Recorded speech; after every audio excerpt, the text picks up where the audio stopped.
Taking hostages. I'm Carl. I'm a alcoholic, among other things, and my sobriety date is August 22nd, 2014. I'm Lindsey. I'm an alcoholic. My sobriety date is September 6th, 2015. This is SoberPod. Soberpod.com. Yeah, SoberPod, keep it authentic, no facades. If it's real, then you know it's ours. Welcome. SoberPod is a podcast dedicated to the idea that one addict or alcoholic helping another is crucial to building a life in recovery.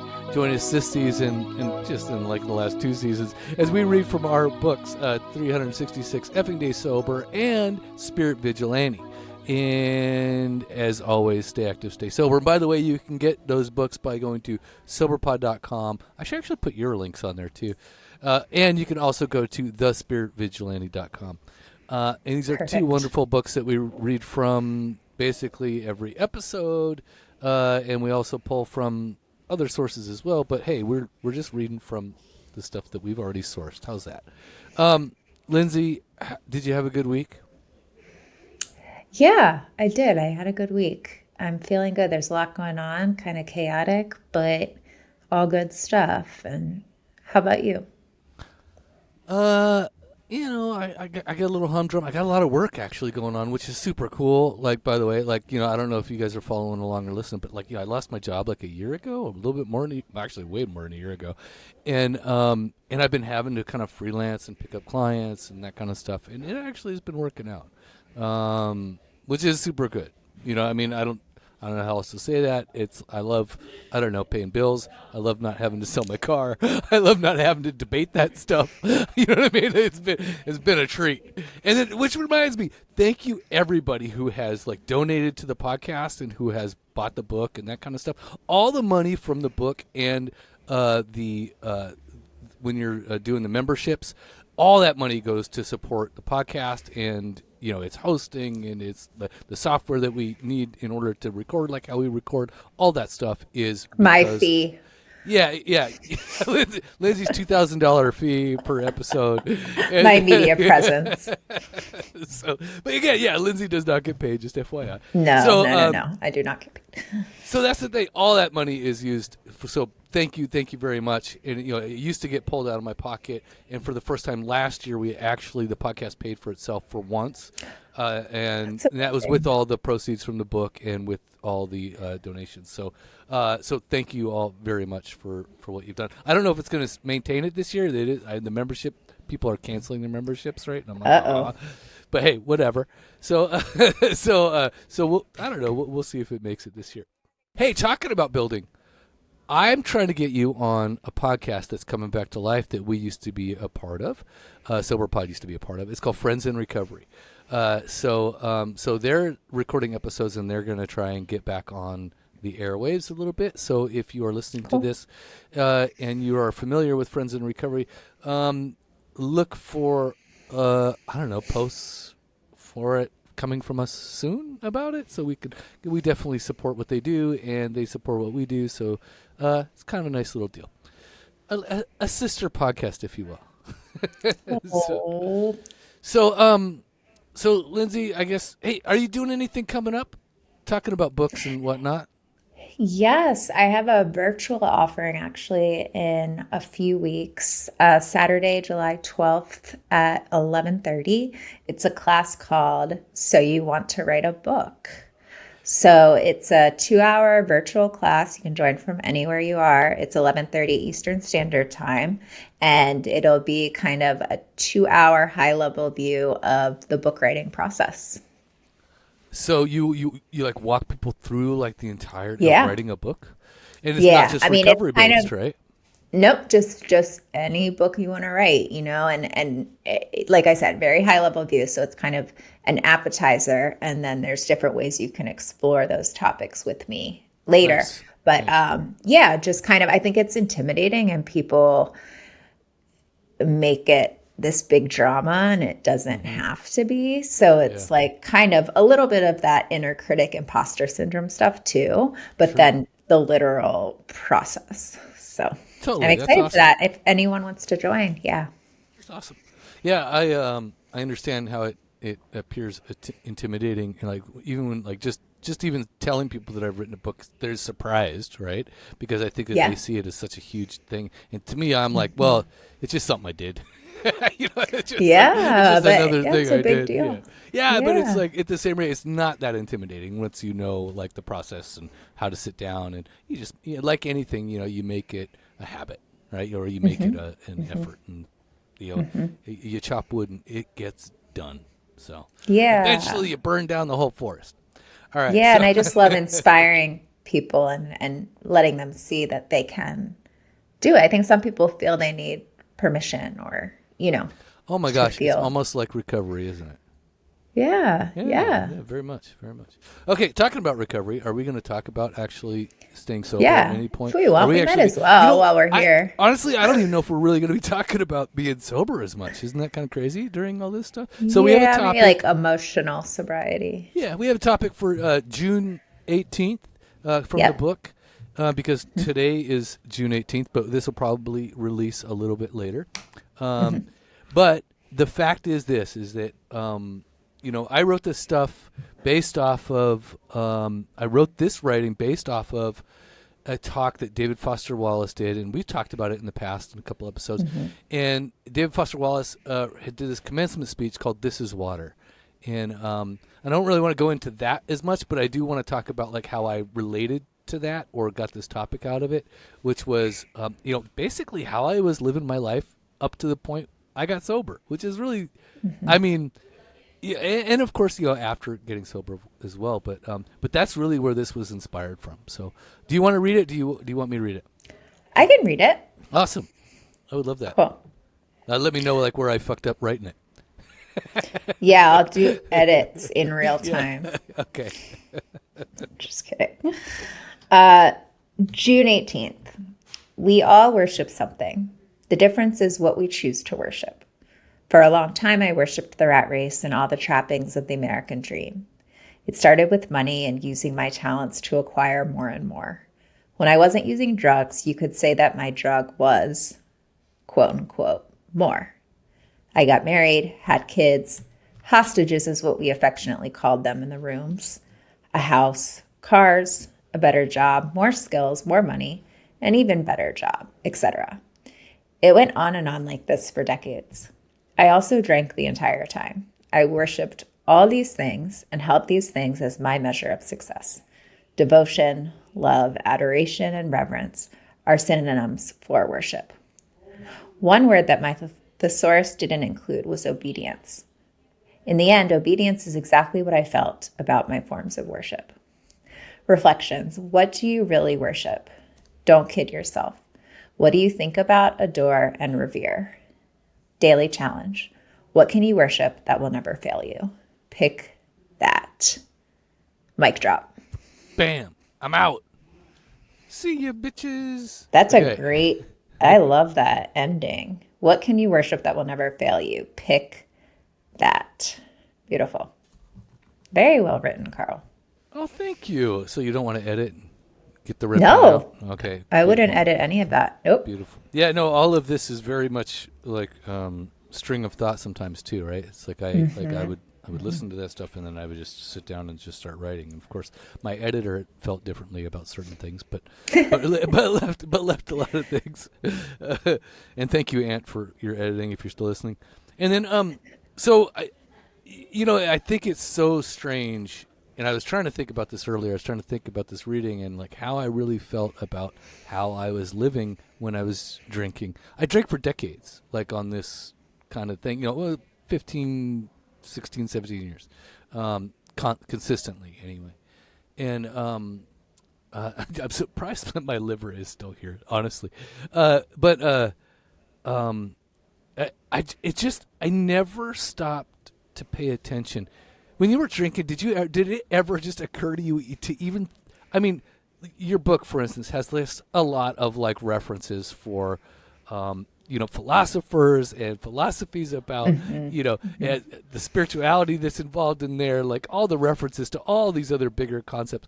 When you were drinking, did these thoughts ever even enter your mind? Never.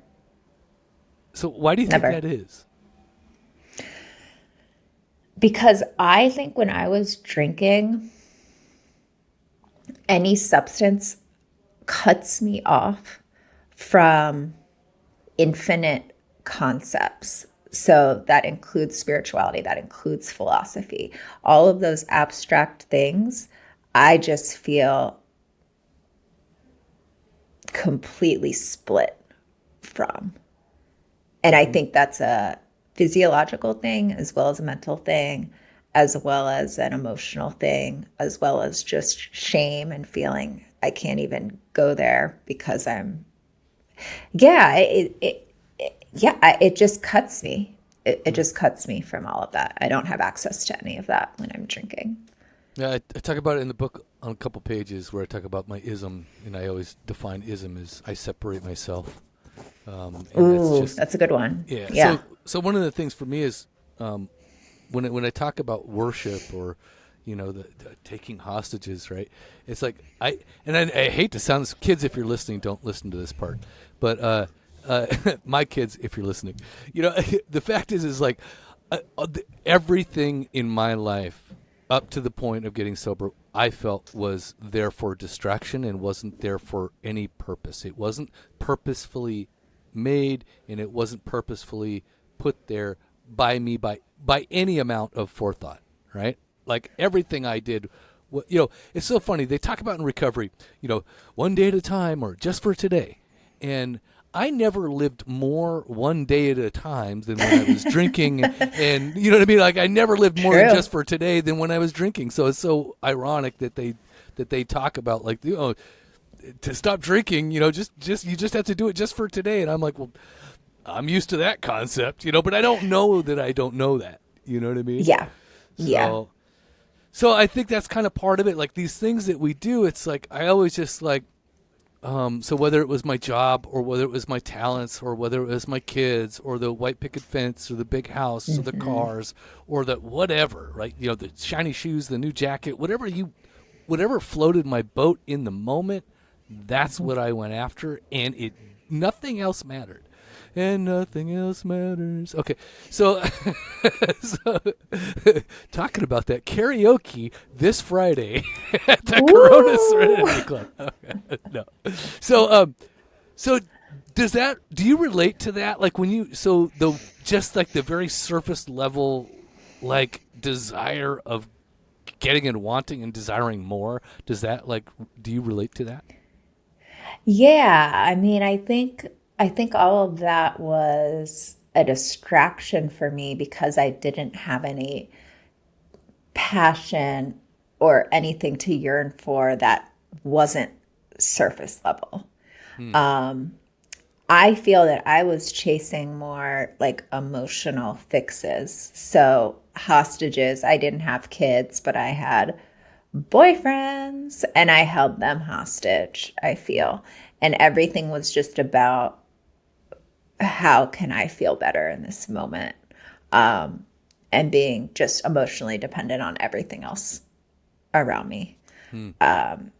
So there wasn't any seeking of anything fulfilling because I didn't even know what that was. So yeah, I mean, I guess you could say like worldly pleasures and just doing what I saw everybody else doing and was like, well, I guess that's what I'm supposed to want. And of course, it wasn't satisfying. And so I just, why isn't this enough? Why isn't this satisfying enough? Drink. Yeah, so that's what it looked like for me. But I think as far as worshiping something, I was worshiping just like comfort and love, not in a good way, worshiping love, but just wanting love. I'm wanting needing attention. Yeah, needing whatever I thought of as love at that time. Yeah, it's so funny you talk about like doing those things, and it reminds me like there's nothing that ever crossed my path that said I should seek anything more. Like, it's like you said, oh, I just doing whatever everybody else was doing. So, according to my vision and what I see, you go up and down my suburban not Yeah. street or whatever. Like everybody's like, the Joneses are competing with the Joneses. The kids got new iPhones and new iPads in the cars and da da da. And that's what I thought that this was about. I really did. And I know it sounds really weird because I'm like sitting there trying to envision myself like, oh, Carl, like what if you said this 10 or 11 years ago? And people would be like if you heard this from somebody, you would go, they're fucking crackpots. Like, what are they talking about, right? Like, How do you not mean? having like not having a car, right? Like, I mean, not going for those things. Not like a new house. Like everybody Right, wants a new house, right? Not, Yeah, you know what I mean? It's yeah. like, aren't Carl? Aren't you like, casting aside? What are you going to be, a monk? And it's Yeah. and then that's no. It's not about necessarily having those things as much as it is about the importance and the value that we place on those things, and also to not have something that you do worship, quote unquote, like when you like the daily challenge. What can you worship that will never fail you? Pick that. By the way, Yes. my house can burn down. My wife can leave me. My kids can disown me. They could die for that matter. I could lose my job. I could lose my ability to work. Like all these things. It's like all this stuff is absolutely like fleeting on a good level. It can totally just walk away. And so all that stuff can fail me. And I needed to find something and like a purpose, meaning, a value system, something else to live by that would not fail me. But I did not know that was the thing. You know what I mean? Like, there's nothing out here communicating to the alcoholic, to the average suburban alcoholic. There's nothing communicating to like this is how Right. because everything that we're talking about, the cars, the house, the blah, blah, blah, it's all reinforced. There's nobody telling me any Those different. ideas came from somewhere. Like, Right? yeah. Yeah, I didn't just make it up. Like, So until I get sober, and that's the other thing. So when I get sober and I get into recovery, I'm introduced to a lot of different concepts about what is really important, what is really, how I, could be looking at the world in order to find something that I can, have faith in, quote unquote, or something that I can worship that will not fail me. And so I want to table that to say, like, if you're listening, I'm not trying to set you up for a Jesus Christ message here. I'm just, what I'm trying to say is, like, I needed to find, quote unquote, like something to, an inner strength that I did not have, that I could be supported and felt supported by, that wasn't dependent upon outside circumstances at all. Right. And it's a hard thing to find. It really is. I mean, and that's why I think that people sit around and write frickin' books like yours and mine, because we're trying to communicate how we did that. And trying to make sense of the world. Like, I write to explain things to myself and to figure things out and to answer questions I don't know the answers to, right? And I think for me, when I was starting to age, was when I was like, I need to figure something else out, because I realized that all of my validation and satisfaction and approval was coming from like that it sounds really embarrassing and demeaning to say now, but that feeling that I could just walk into a bar and feel good if somebody gave me attention. And I remember thinking, this is transient. Like, there's gonna come a day where this isn't cute. I better have something else that I can look forward to doing.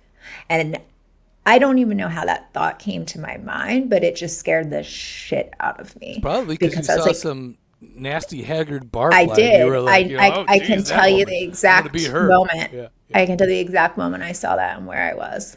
And was like, that's me. There's nothing separating me from that except time. Nothing. And David Foster Wallace's commencement speech talks about that stuff. He talks about like, If you Yep. worship, beauty, you will die at, 1,000 deaths as you get Yes. older and da da da. If you worship your Yes. intelligence, you will always feel stupid.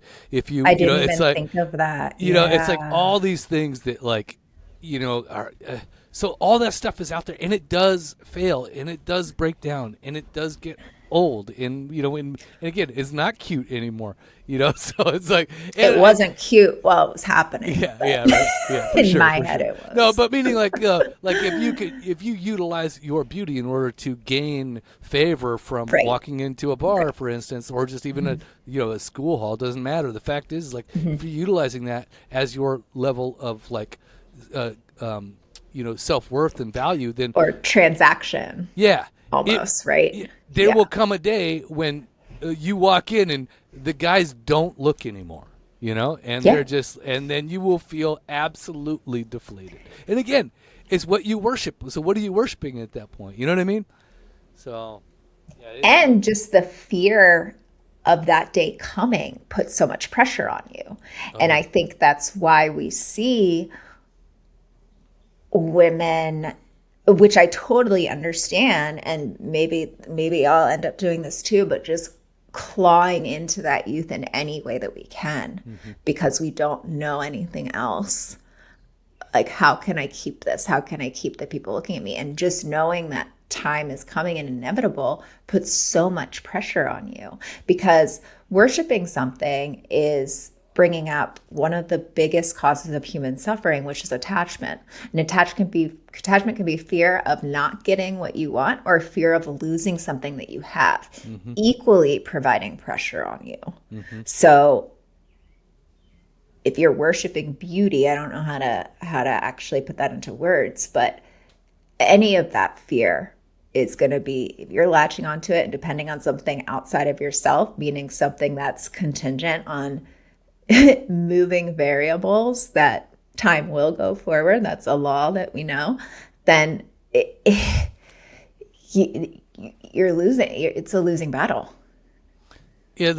The way I relate this to recovery on a level, which is, when those things start to fail you as an alcoholic or an addict, you will look for ways in order to not feel the fear or the pain or whatever that loss is. And eventually, my Yes. thinking is that if I lose my house, it's like, oh, woe is me, like, and I was looking at that as my value or my worth. I lose my job, for instance, or whatever. I will look to fill that void with the thing that worked for so long. With the thing that basically like led me to collect hostages, right? It's like I will drink myself into ignorance and keep that surface level behavior in order to just feel decent and good about myself. That's it, right? So Oblivion. yeah, and I Oblivion. can no longer, once I get sober, I can no longer operate under those conditions without eventually, in my mind, taking a drink. And that's what will happen to me. I know that much about myself. Yeah. So the minute I turn into that, seeking outside, it's like I have lost the game and I know it. So I think Yeah. a large part of what my effort has been in recovery is to seek like the things that I can quote unquote, worship and that won't fail me. And that's the idea. The one thing I do want to touch on in the reading, it was like the synonyms part. Synonyms for for worship were like devotion, love, adoration, Adoration. reverence. But then the thing that I added that your dictionary wouldn't is that I didn't realize that I crossed over from those things into obedience, right? And when we talk about like recovery or 12-step recovery, especially, we talk about like in step 3, for instance, like the bondage of self, right? And that's really what I'm describing here. Is I'm really describing that life that I had built. It was no longer a life of like devotion or love. Maybe my intentions were good at some point, but really what it turned into is more obedience than it turned into reverence, right? Because I could no longer control that stuff the way that I wanted to, and it started to control me on a whole nother level. So, and same So what did with that look alcohol. like? Alcohol is the same way.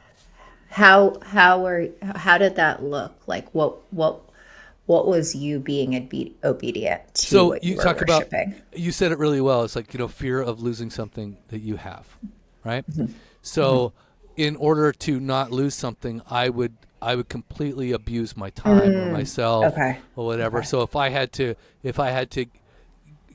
get whatever adoration for work, I would work until midnight. If I had to, again, we have to keep up with the Joneses and keep the house appearance and get a new car, etc. Like it always had to be more, and that, even though internally I never wanted to, I felt that I had to. I was now trapped in the rat race, quote unquote. And that's how it happens. I end up in a level of obedience versus a level of like reverence. Those things no longer serve me. I'm serving them. That's really how it works. Well, you got You sirens going on. become, yeah. It's a Oh, mess Lindsey, over what'd here. you do? What'd you do? They probably are coming for Talking me. about the hostages. You're like in there. Yeah, I taking hostages. Someone's always listening. Yeah, and like that's what I love, that whether people asked the question, what do you worship? Nothing's going to come up off the top of your head, but you are worshiping something. Your energy is going somewhere. You're becoming a slave to something. That's the word I was thinking of when you said obedience to. Like, you are a slave. So are you going to be a slave to your bad habits or your good habits? Right? And now, today in recovery, we strive to be obedient towards a greater principle, a greater entity. And yeah, So yeah, I how love do this you topic. how do you describe if you do? So one of the things my sponsor always said basically is to, like, you don't go into details about your level of beliefs, for instance. Like, when you're in a meeting, I'm not going to get specific and talk about my understanding of God, right? I'm just not. I mean, it serves no purpose. I try to keep it generalized and that kind of stuff. How do you do that when you move into recovery with somebody, or you're talking to them about moving away from, the desire or addiction of more, right? And then moving out of that and into a more spiritual sense of being. How do you do that? Oh, something my sponsor always said was to choose character building over comfort, because I think of these kind of worldly pleasures that we're talking about as that instant gratification, including a drink, right? I don't want to think about losing money, losing beauty, this and that. I'm just going to drink.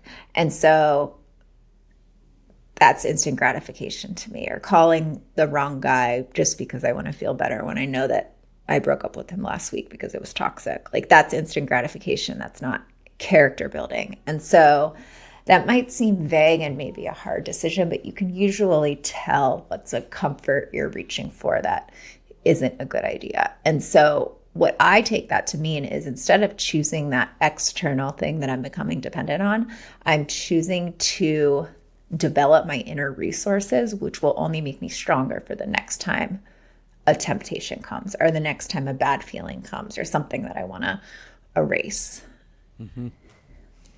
Yeah, I was thinking about Stoicism the other day, and about logos. Their logos is kind of like the spirit of the universe kind of thing, and that's how I relate to it from the standpoint of my introduction to spirituality is completely in 12-step base, right? It's like Pretty much, yeah. that's where my challenge was, and I love the idea of it too, because it's like I fought it so hard. But today it's like I work with people, and I'm trying to, like, help them see the same things that I see. And I think it's just really like an experience. It's something that you have to go through. It's something you have to want or desire. I think the only things that, like, really get me are like, they talk about the honesty, open-mindedness, and willingness, that kind of stuff. Like, those basic things. It's like I had to, in order to even start to experience anything near, like, the solution that we're talking about, like the solution to the rat race and the more and all the other stuff, or the vanity or whatever it is, right? It's like, I had to begin somewhere, and for me, it really started with the three things that they talk about in the 12 steps. Like, those are indispensable: honesty, open-mindedness, and willingness. And it took time. Holy shit, did it take time? I mean, I don't, it's like, so I don't even know how to say it. Like, I struggled. I debated. I wrestled. I always talk about it this way. It's like getting a handle on, I say my alcoholism, but really what I'm saying is like my spiritual malady, right? Like or my ism, right? To get a handle on that, it was just like wrestling an alligator into a boat. I just literally felt like it was always fighting. It was always trying to just get out of my hands. And it just took me a very long time. And I was just like, I was still pretty crazy for like the 2 years, right? Like I was just like, and I was just fighting it. I fought it a lot. So, It's so funny when I write this book and I sit down, 6-7 years later, I am like, like, how did this change happen? You know what I mean? Like, and so that is a lot of what I'm trying to deal with. Is I'm like, oh yeah, it's like, it's doing the right thing. It's like what you're talking about. It's like, it's focusing on the principles. Like, what are my, what are my character assets, right? Never mind my character defects. I was like, what am I good at? Like, what, am I a good person? You know what I mean? I know I'm a bad person on this other thing. It's easy to see that stuff, but I'm also a good person too. So where am I good? Yeah. So I had to like really have that examined look of myself and that really reflective, like, look in the mirror that made me like understand that I could be a different person and that I am a different person. And I always was a different person than how I saw myself or how I represented myself to others, So, so that's like the long and short of it. Like, that's like, for me, I'm trying to convey that to other dudes. And it's really just hard to tell them, like, yeah, it's going to be a while. Like, it's going to be like a year and a half or 2 years before you actually feel a little bit of sanity. You know what I mean? It's kind of crazy to think about that. Did you have, how was your process? Well, I just didn't ask you, when you were wrestling that alligator, can you remember any aha moments or like consolations that softened that process? Like, there had to have been some respite in there somewhere for you to keep going and not go back to worshiping the easier option. Yeah, I started to get some doses of reality, I think. Well, my own reality. I started to see where I was practicing principles of the program: brotherly love, honesty, first and foremost, right? Willingness, those kinds of things. I started to see where, like, in certain situations, I actually started to get a leg up, which was really kind of cool. I'd be sitting in a meeting and somebody would say something and I would be like, ooh, I want to say that. Like, in my old brain would be like, say it then, but my new recovery brain was like, no, don't do, like, I get that half second and say, like, no, if you say that, you're going to look like a fool or you're going to sound like an idiot. So don't do that. And again, and it's time to be an adult too. And I was like, okay, so I kind of held that stuff, and I was like, and then later I would share in a meeting about, like, what a success that was, that I was able to do that. And just all those little successes about, when you're getting provoked or, somebody's trying to drag you into an argument and you don't, and you are like an adult about things and you look at things rationally and you're able to think and operate like with clarity of mind. Oh my gosh. Right. So but that's the thing is, all that little stuff is like a 0.00002% increase on what it means to be Carl, and I don't notice from day to day that I'm actually improving. I just don't notice because, and then 2 years later, I'm like looking back on, oh yeah, if this would have happened, I would have, blown everything up, and I would have like been on a bender, and I would have like probably sold all my stuff and moved to the, desert or something. Like I literally think about, Yeah. like No, me too. Me the too. difference of that is amazing. And You know, that's it. Go ahead. I was just saying, but I had one plan, and this was before I got sober. This was my plan. Did I ever share my big plan? I don't know. So my big plan was this: is that I was going to, before I got sober, my whole philosophy, in my fuck it philosophy, like when I was going to say screw it, I was just going to go load the car up with whatever crap, go buy as much alcohol as possible. And then, of course, I would have divvied up the money, right? So I would have gotten like, a nice little chunk. But my only goal was to buy a trailer in walking distance to a bar, and then so that way I could go to the bar for whatever, and then and then walk back without getting arrested. And I would have just drunk myself to death. That was my plan, and I just thought that was just like. To me, that was like just a beautiful, like in my ism, right? I really thought that it would just be a beautiful way to die, just being me. You know what I mean? Right off into the sunset. Yeah, whatever. Just go out with a whimper rather than a bang, A whimper. Do not go gently into that dark night. So what about you? What was your plan? Nothing as poetic as that. No, I didn't have a plan. My plan was just like my drinking irrational mind plan was just to die. But what I was gonna say about, because I think you answered the question about the alligators, is like you starting to see little tiny incremental gifts of like, oh wow, okay, there is some change happening, but you had to be present enough and willing enough to try something to start building that faith and see it, to believe it. And I think that we can get so, we're so hard on ourselves that we measure ourselves against where we think we should be, and we're not even noticing those gains that are happening every day. And I not from a place of pride, but I do believe that those victories need to be celebrated to keep us going and to further that momentum. Because, and of course, meanwhile, still seeing where we can improve and where our maladaptive coping mechanisms are running rampant. But I just think, I think that's what did it for me. I heard someone recently say the number of years you have sober is equal to the number of seconds you're able to pause before you respond to something. And I really liked that, because I'm like, that kind of like, maybe one day I'll have close to half a minute. Mine is always divided by two, Right? Exactly. But it really made sense to me, because just like you said, the fact that you noticed in a meeting, I wanted to say something and I didn't. That probably sounds so simple to some people, but that's huge.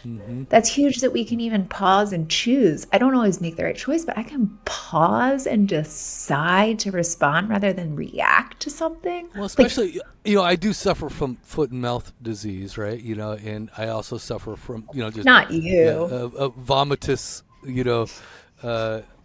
transactions. I my entire life, but I also enjoyed it, by the way. To me, that was part of the excitement, is to be able to say something that, oh my gosh, totally blow up a room and people would just like unpredictability. Like, ooh, chaos agent, right? And I did all that stuff. But and that was all part of the excitement and all that other stuff. So today I don't do that at all. And I really enjoy, being a person that doesn't do that. And I also enjoy being known for a person who is like thoughtful and and who brings even levelness to a meeting. I don't even have the words for that. I'm not that familiar with it, but I do bring that stuff to a meeting, right? Like nowadays, where before I was just all about making it rowdy, So when I was hospitalized for a major depressive episode when I was like almost a year and a half sober. And I remember, because this is just me, like a few days into it, I'm like, they should have meditation here. And I start leading meditation sessions. I have no idea why, but someone said to me, like, are you a yoga teacher? Are you a meditation teacher? You're really, really calm. And I'm like, that's the first time I've ever heard anyone describe me as calm, or having a calming presence. And it's like, who are you even talking about? But like to be that, and I guess an agent of peace rather than an agent of chaos. What a concept. It's funny. I have a friend. She's like, she's always complimentary to me, and she says, she's like, when I'm around you, I feel like I'm being listened to, right? And I just like, oh, like that is just so sweet. I'm like, it's so nice. I want to tell her like, I don't listen to half the shit you say, but no, I do. But but it's true. Like in the past, you would never have known any of those things about me because I was just coming from a different place of being, right? Like I didn't care about you. I didn't care anything about what you said. If you weren't providing me with whatever I wanted, I wasn't listening to anything you said. And now I'm just like, I don't know, I'm just in it. Which is I would listen just to think of what I was going to say next, or no, there is no listening. Yeah, whole different process. So I think the idea here around this topic is, again, there's like the American dream kind of stuff, the wanting and the materialism and all that other stuff. But there's other stuff on top of that as well, like whether it be vanity, whether it be your intelligence, whether it be some other factor that you hold high, right? Whatever that is, the thing that you worship. And so I think around that is great. But I also think on the other side of that is what the solution is to those things. And and I hear us kind of dancing around it, but I also hear myself say it, which is like, it literally has to be experienced. It's nothing that is, you can't just read it in a book. You can't just see it on a wall. You have to like live that effort or that experience in order to get the results from it. Do you see what I'm saying? Like, to me, it seems that that's like where this is going in terms of a topic. What do you think about that? Yeah. And that's why as we approach the end of the hour, I would ask you what would you give someone as a first practical step towards experiencing that? I want to say a joke right now, but I'm not going to.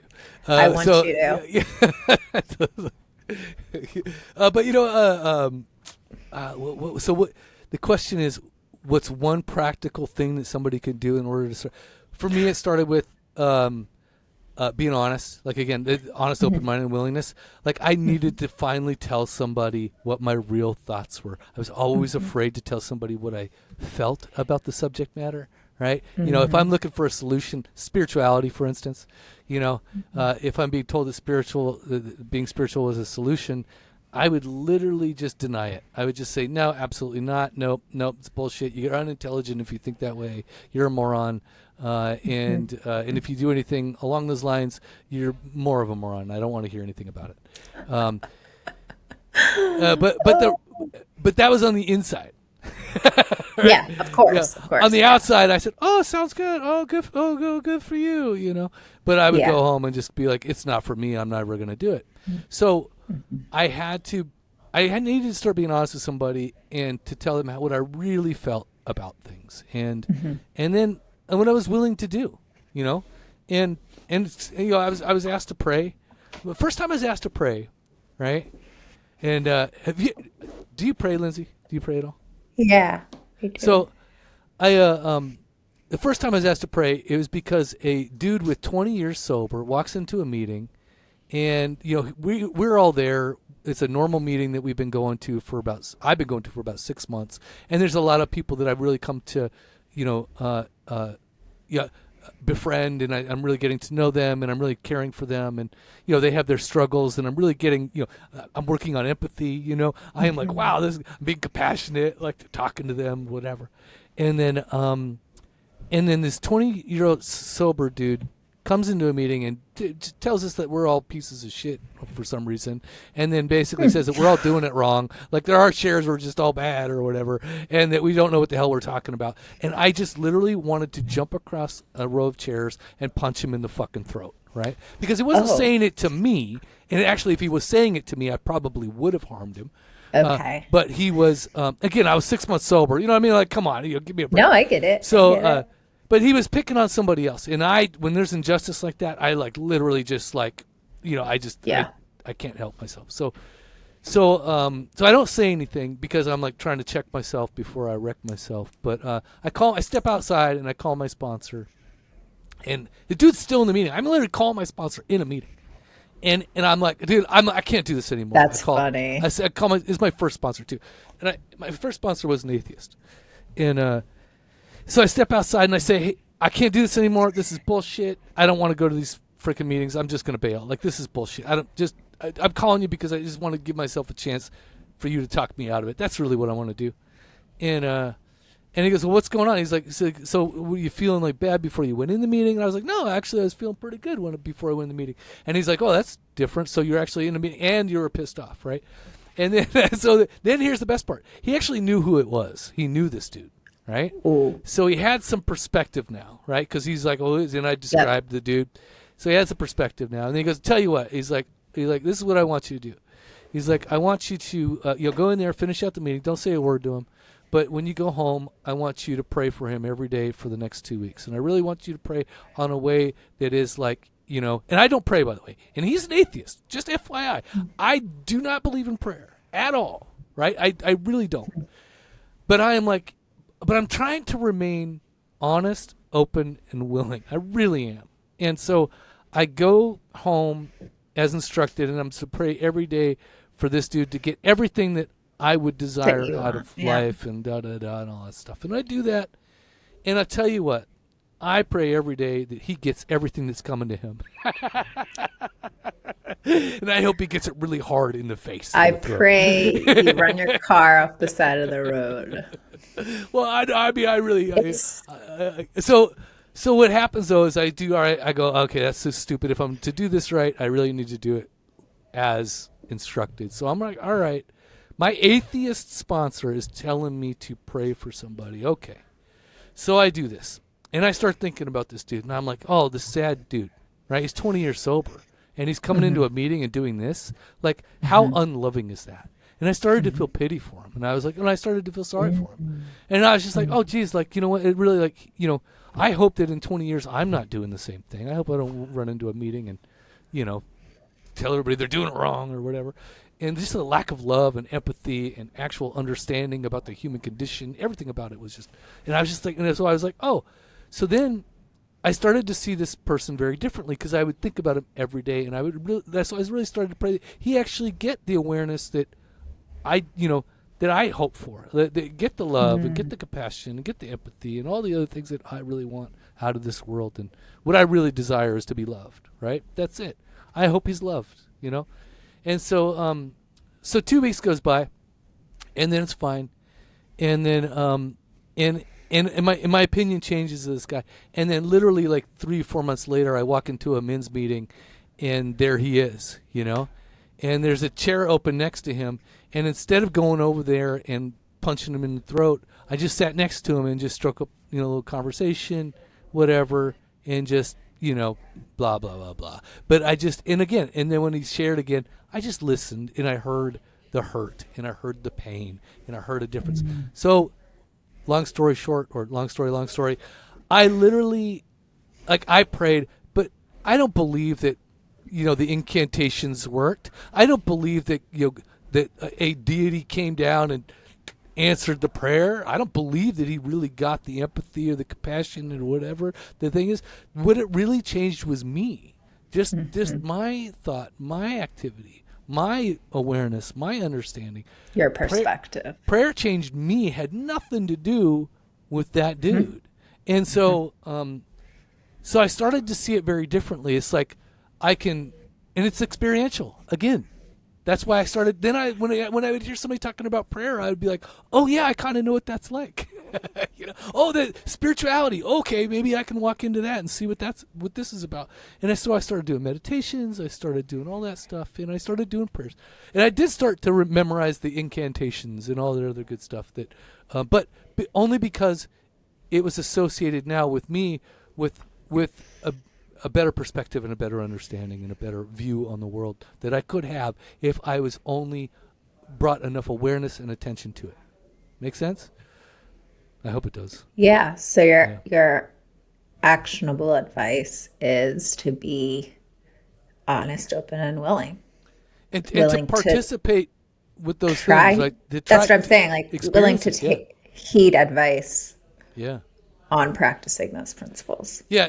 Even if the advice is literally to pray from an atheist, which seems very contradictory to me. Yeah. It's like, wait a minute. You're an atheist telling me to pray. There is something wrong here. You know what I mean? But it worked, Yeah. What about you? Yeah. What would your practical advice be? I mean, I had to accept, on that note, piggybacking off of you, I had to accept that my ideas got me here. And I have to try a few of someone else's for a little bit. Mm-hmm. And, I don't usually quote the literature, but in a meeting I led yesterday, I read the first couple pages of step 1 in the 12 and 12. And I needed that bankruptcy that bled me of all self-sufficiency. I needed to know that through utter defeat, only through utter defeat was I able to take my first steps toward liberation and strength. I had to admit personal powerlessness, because if I had held on to my old ideas and said, I know a better way, I'm not praying when someone tells me that. I had to admit that my version of complete defeat and bankruptcy had been reached. Mm-hmm. So anyone struggling with that, I mean, it comes down to humility and surrender. Mm-hmm. I mean, that's the gift of desperation. If you're not at that point yet and your ideas are still working, go practice them. Yeah. If they stop working for you, come here. We might have a few ways that can help. Yeah, that's my sponsor John would always say stuff like if I'm working with a newcomer, somebody approaches me and say, they ask me to be their sponsor or whatever, and I would talk to him and I'd say, yeah, this dude asked me to be a sponsor, and he's like, does he still have ideas? Right? Yeah, it's like one of the first questions. Like, question. He's like, does he still have ideas about how to do this thing? And I would be like, well, yeah, sounds like it. He's like, yeah, I probably wouldn't do anything with him. So he's like, yeah, go tell him to do those things, and then come back. Yeah, it's kind of like that. Yeah, it's so funny. So, I think some people listening to this stuff who are like not 12-step in, who don't really want to go into the rooms. I think there are ways to do this thing without being in the 12 steps, but let me just say, I don't feel like they would be there would be a lot more landmines to navigate, and I think that's the idea. So for me, it was like, when I went into 12-step, it was clear to me that they all knew where the landmines were and mm-hmm. how to avoid them, mm-hmm. and then so that was the only reason I stuck around, because I was like, clearly, that dude is not this smart, but this program is working for him. So if he can do it, I could definitely do. You know what I mean? It was that kind of a thinking. Yeah. So but I think people listening to this who don't really want to go into the rooms of recovery, don't really want to do that, I would say to them too, like, go in there and just listen to what they're saying.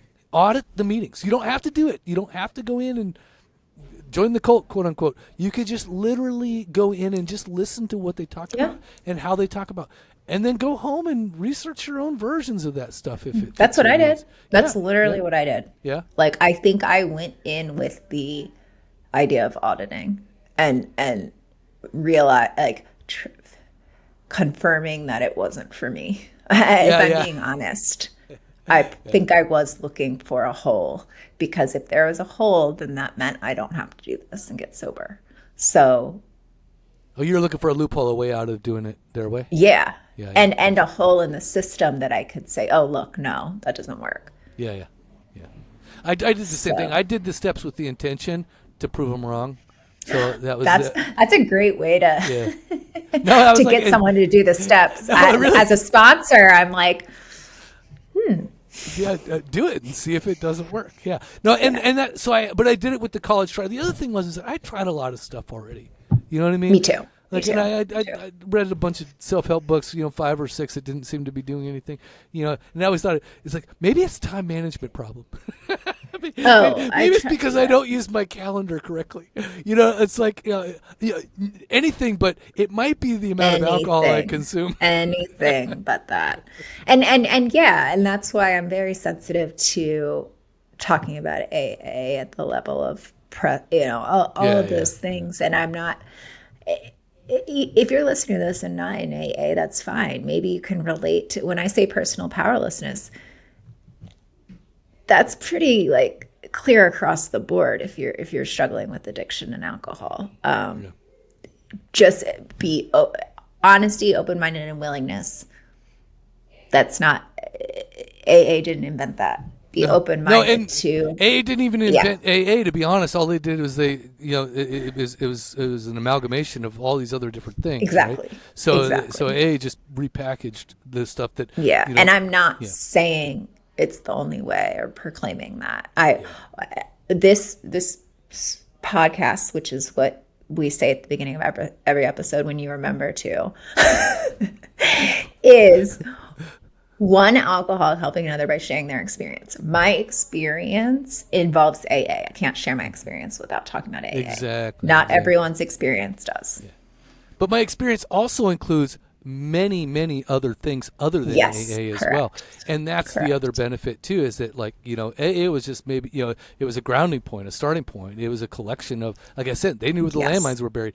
But after that, now I get to secure my position as a human being in the human race, and I have different values and character assets and all these other things that AA didn't give me, by the way. You know what I mean? So and those bigger concepts that we had been split from, the different philosophical and spiritual spheres that we're now interested in, gave us access to that, gave us a door to walk through. Mm-hmm. Yeah, and more opportunities, more pathways, and a much more broader understanding. More freedom. More freedom. Yeah. A deeper sense of spirituality for sure. Yes. All right, Chica, Lindsey, if that's your real name, do you have any final words for the suffering and demented and twisted, dark darlings? I said a lot of words. I feel like I did a lot of preaching. So I am just going to go ahead and say, trust your truth. And I'm going to end the podcast and say, don't forget to like, subscribe, and, and buy the books. Yeah, and buy the books, yeah. And then if you are so inclined, visit soberpod.com. There is so many other resources there that are kind of hidden. So poke around and find out. And stay active and stay sober. See ya. Soberpod.com. Yeah. It was a sight to see them. Breakfast with Sprite and Seagrams. Wrestling with my vices, exercising my demons. My blessings were blocked, so I never got the message. I'm stressing, I'm only 12 steps from an exit. Regret it, because my imperfections were perfected. I ain't run from it, I accept it and rep it. It's a badge to me, good stories come from a tragedy. And when you survive, the glory will come in Act 3. The wait's over, 366 days sober. Morning affirmations that can start the day for you. Use my favorite bookmark for a placeholder. Finish when the day's over. Okay. Yeah, sober pod, keep it authentic, no facades. If it's real, then you know it's ours. Welcome.